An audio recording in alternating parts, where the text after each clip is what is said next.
Bolton blasts Trump's national security shakeup. This is about power, not policy. Washington, D.C.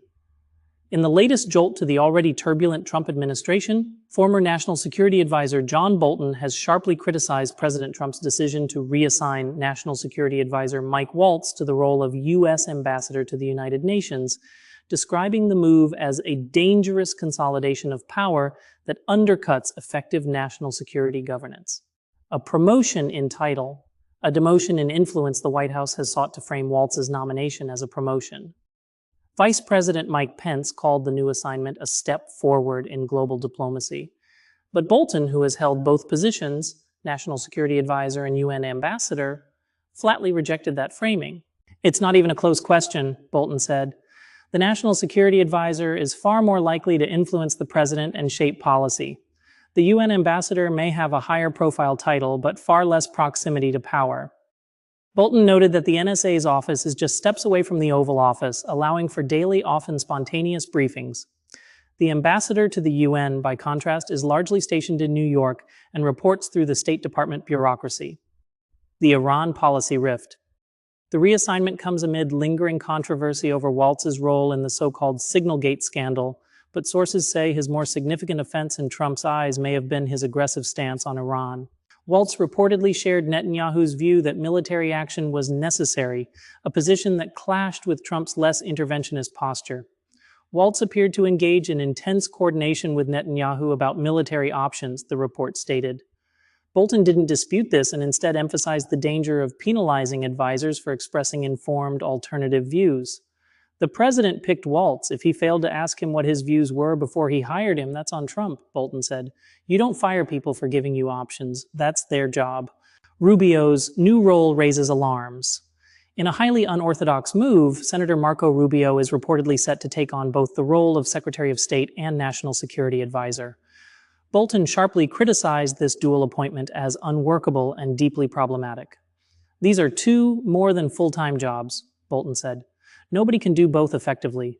This is not a criticism of Senator Rubio. It's a structural impossibility." He recalled the only other time in modern history when a single individual held both positions. Henry Kissinger, during the final days of the Nixon administration and the early Ford presidency. Even that arrangement was short-lived and widely criticized. Kissinger was Kissinger, and even he couldn't sustain it long. It happened during the chaos of Watergate. That's not a model to follow. He only wants to hear what he wants to hear. Bolton argues that Trump's real motivation is less about streamlining foreign policy and more about silencing dissent.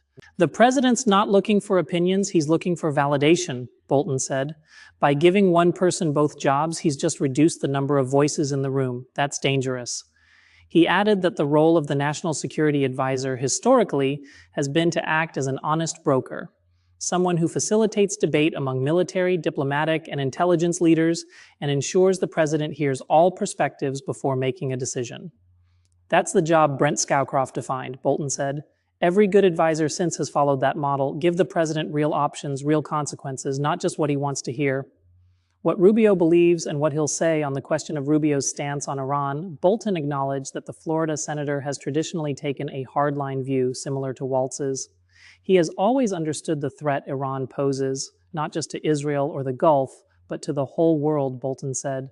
But the open question, Bolton said, is whether Rubio will have the independence and willingness to challenge Trump in the same way Waltz did. "We don't know if he'll speak up, and if he does, will he be the next to go?" Bottom line, bad for the president, worse for the country. In his closing remarks, Bolton warned that Trump's increasing preference for loyalty over expertise could have serious consequences.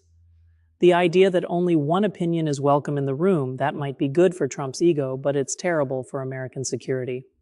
As the Trump administration barrels forward with this unorthodox restructuring of its national security architecture, Bolton's remarks serve as a stark warning. Centralizing power might offer short-term control, but it comes at the cost of sound decision-making and national safety.